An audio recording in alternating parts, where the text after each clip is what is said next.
Okay. Gotta love some interview questions. How should a Scrum Master track sprint progress?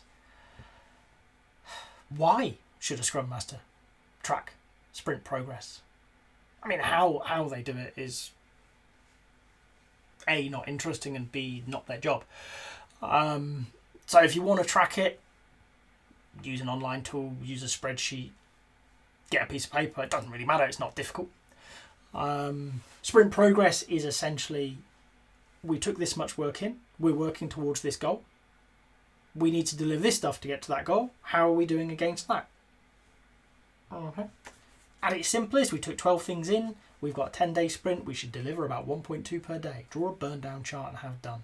I used to do it, piece of flip chart paper on a wall with a marker pen. I would love to say with a ruler, but I didn't use a ruler. It was all done freehand. I'm not very good at drawing straight lines, but it was good enough.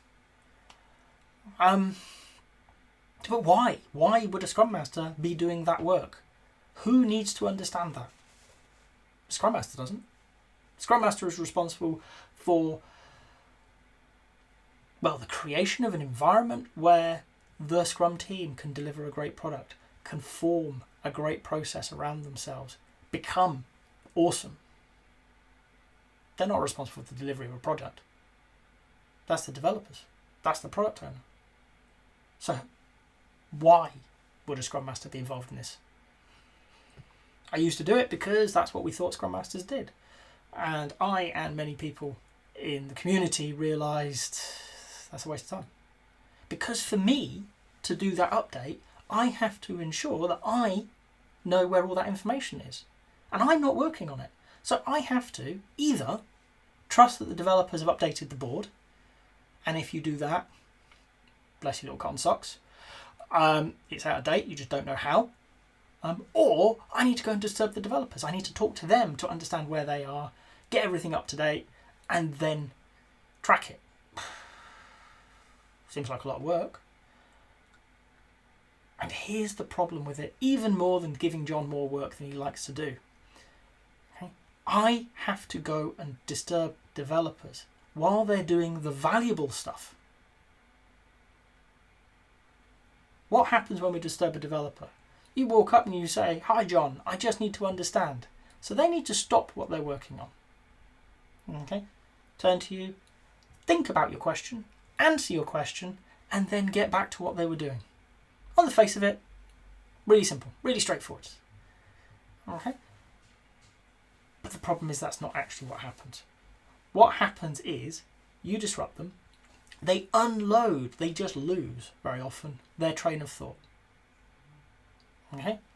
They then turn to you and answer your question. So they need to load that. It's probably a very simple thing for them. They know where they are and they answer it. And then they have to go back to what they were working on and reload the state. Now, depending on when you've disrupted them, that could only take a few minutes. That could take an hour. Okay? Because you forced a context switch. You, by walking up and saying, "I need an update, where are you?" have just pulled them out of the valuable work they've done to get a number, and then they've got to pick it back up. So they've got to start at whatever point they remember and work forwards through their thinking, through their thought processes, through what they've done, they've tried, where the code is, whatever they're working on. Okay? And that takes time, that takes energy. And you've done that to one person.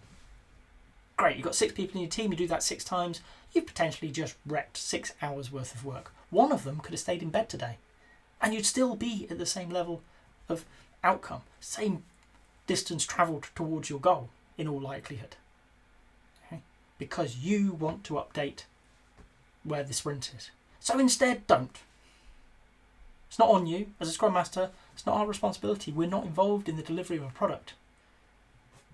What we want to do though is help the team understand why that knowledge is useful. Get them to see the value in it and help them work out what's the best way for them to track their progress in the sprint. And it might be a burn down. Great, they can update it, maybe at the daily Scrum. That's the way it was always done. Maybe they just need to update the electronic board, make sure all the tickets are in the right place once a day, twice a day, at lunch. I'm not fussed. They need to work out what works for them so that when they look at it, they understand whether they're on track or not, and they, as developers, can adjust their plan accordingly. If you've got to this point in the video, I hope you've enjoyed it. If so, a like would be appreciated. If you want to hear more from me, more answers to questions that maybe you've got in the Agile world, please subscribe to the channel. And if you've got a question that you really want answered, drop it in the comments. I promise we'll get around to it. Thank you.